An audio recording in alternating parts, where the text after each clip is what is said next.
Buongiorno a tutti ragazzi e bentornati sul mio canale. Nel video di oggi andiamo a vedere assieme un protocollo multi-chain che vi permette di effettuare uno swap di token e criptovalute attraverso 11 blockchain e con oltre 1500 asset disponibili.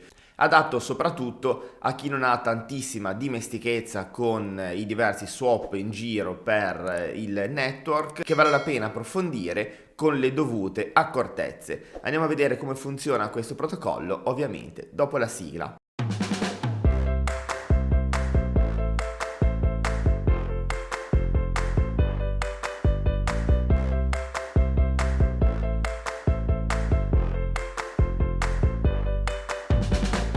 Siamo sulla pagina ufficiale di questo protocollo, raggiungibile all'indirizzo rubic.exchange. Comunque, come sempre, vi lascerò il link in descrizione. Che cos'è Rubic? Rubic è un protocollo multi-chain che vi permette di effettuare gli swap attraverso 11 blockchain con oltre 15.000 asset, tutto all'interno di un unico protocollo. Inoltre il protocollo include anche oltre 60 DEX. Per iniziare a effettuare gli swap è semplicissimo, basta cliccare su Start Trading e si atterrerà alla pagina dello swap.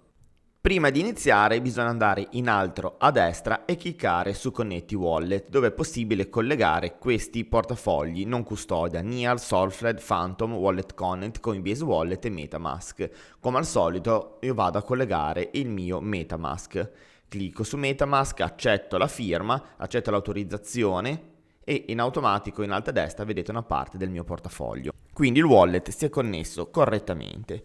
Una cosa importante, anche se all'interno di questo swap c'è permesso di swappare token e valute tra diverse blockchain, è importantissimo aver settato Metamask con tutte le blockchain di riferimento che vogliamo utilizzare. Se non sapete come settare Metamask e come funziona questo portafoglio, vi lascio in sovraimpressione a fine di questo contenuto dei video esplicativi per quanto riguarda Metamask. Un'altra cosa molto importante, una volta che abbiamo settato il nostro wallet su diverse chain, bisogna sempre detenere all'interno di Metamask la valuta di riferimento di quel protocollo.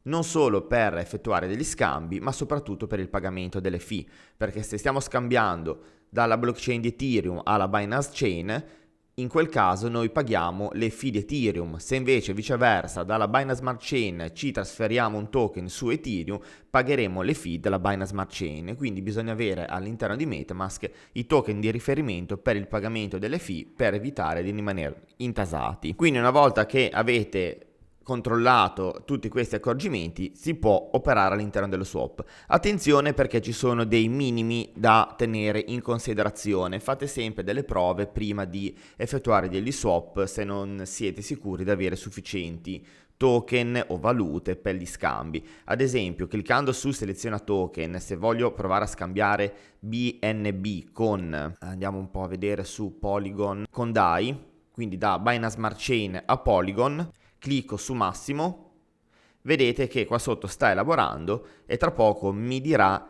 che il saldo è insufficiente e ci vuole almeno 0,2545 BNB per effettuare lo swap. Cliccando su dettagli della transazione si va a vedere il network fee, il protocol fee, quindi quello che noi andiamo a pagare, $1,06 più 0,17 USDC.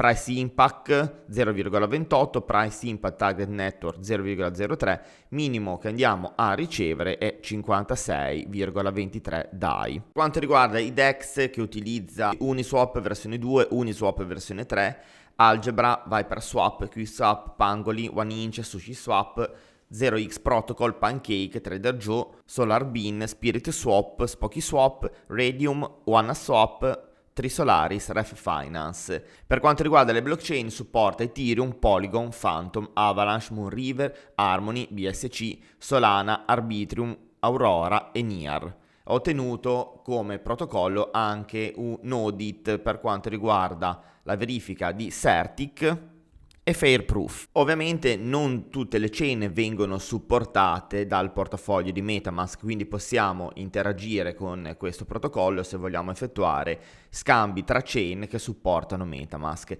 In alternativa, se dovessimo utilizzare un protocollo che non è supportato da MetaMask, si può utilizzare un bridge, il ponte che vi permette di scambiare da una chain all'altra. Un esempio potrebbe essere scambiare un token dalla Binance Smart Chain a Solana. Solana attualmente è in versione beta all'interno di Rubik, quindi magari è meglio non utilizzarlo finché non passano nella versione finale per quanto riguarda il protocollo di Solana. Cliccando sulle tre lineette su quel menu a tendina abbiamo la possibilità tramite un processore esterno di andare a acquistare con carta di credito delle valute. Faccio una prova, voglio provare ad acquistare BNB con Binance Smart Chain. Il minimo che si può acquistare è 20 euro, mettiamo 25 come prova. A seconda del processore che va a utilizzare Rubik si può andare a acquistare con diversi metodi di pagamento. Cliccando su Credit Card vedete che si può fare SEPA Transfer, Credit Card, Apple Pay, Google Pay. Io clicco con Apple Pay, Buy BNB e utilizza Mercurio, MoonPay, Indacoin o a seconda di quello che scegliamo diversi processori esterni. Da notare che ci va a selezionare la scelta migliore e ci va anche a indicare se c'è bisogno di effettuare il KYC. Clicco su Continuo, entro su MetaMask, vado a copiare il mio indirizzo della Binance Smart Chain, clicco su Continuo, si apre questa schermata dove vado a verificare i miei dati. Perfetto, ho acquistato i miei BNB direttamente con il processore esterno collegato a questo protocollo ed è andato tutto a buon fine. Infatti se vado a fare swap, vado a selezionare BNB, vedete che adesso appena aggiornerò il portafoglio, da 0,01 e poco più ho 0,22 perché l'acquisto fatto con la mia carta è andato a buon fine. Continuando più a destra abbiamo la possibilità dello staking, dove possiamo andare a mettere in stake il token utility della piattaforma. E abbiamo anche l'opzione My Trade dove c'è tutto il resoconto delle nostre transazioni. Più a destra ancora il portafoglio collegato e le opzioni dove possiamo fare lo switch del tema, selezionare la lingua, andare a vedere il gas price e i tutorial dedicati alla piattaforma. In fondo nel sito trovate la documentazione che vi invito a leggere assolutamente. Al di sotto troviamo le community, sono presenti su praticamente tutti i social. Per quanto riguarda Telegram contano 11.000 utenti. Per quanto riguarda Twitter contano più di 22.000 follower. C'è anche la possibilità di contattare il team o la compagnia direttamente tramite un form oppure tramite la chat. Vi invito anche a utilizzare questi form di contatto per scambiare due chiacchiere con il team e l'assistenza, perché un punto cruciale di questi servizi è anche l'assistenza tecnica e visto che è facile contattarli vale la pena approfittarne. Cliccando su Team avete tutte le foto e i link a LinkedIn oppure ai contatti di Telegram per potervi mettere in contatto con loro, e anche qua vi invito a verificare la veridicità delle informazioni che trovate sui loro profili in autonomia. All'interno della documentazione che vi ho invitato a leggere avete anche la roadmap dove vedete i prossimi sviluppi che riguarderanno per il 2022 lo yield farming, lending, product integration, la governance. Altre 3-6 blockchain verranno integrati. La versione 2.0 dello staking del token utility creeranno anche una versione mobile e un bridge per quanto riguarda Bitcoin. Come anticipato, il token RBC è un token utility che funziona per la governance, come token per i validatori e per lo staking. Conta un rifornimento circolante di 124.000 token ridistribuito come potete vedere, 82.000 token on market, 10.000 token Uniswap, 10.000 token marketing e bounty, 10.000 token MyWish holder perché questo protocollo non è recentissimo, mi pare che sia nato fine 2017-2018 e si chiamava in principio MyWish.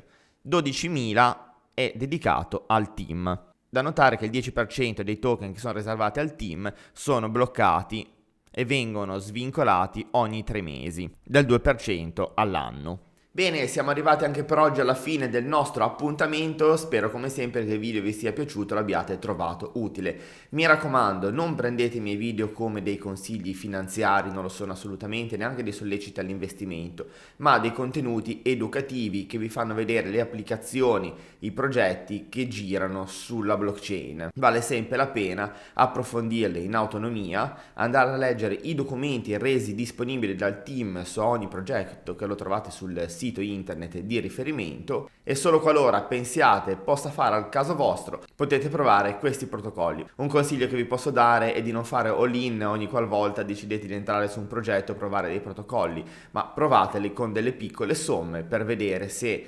funziona tutto correttamente, se riuscite a farli funzionare e se non ci sono dei problemi inerenti al network. Vi ringrazio come sempre per l'attenzione e vi ricordo che se avete voglia di supportare il mio lavoro di iscrivervi al canale ed unirvi anche alla nostra community Telegram. Ciao a tutti!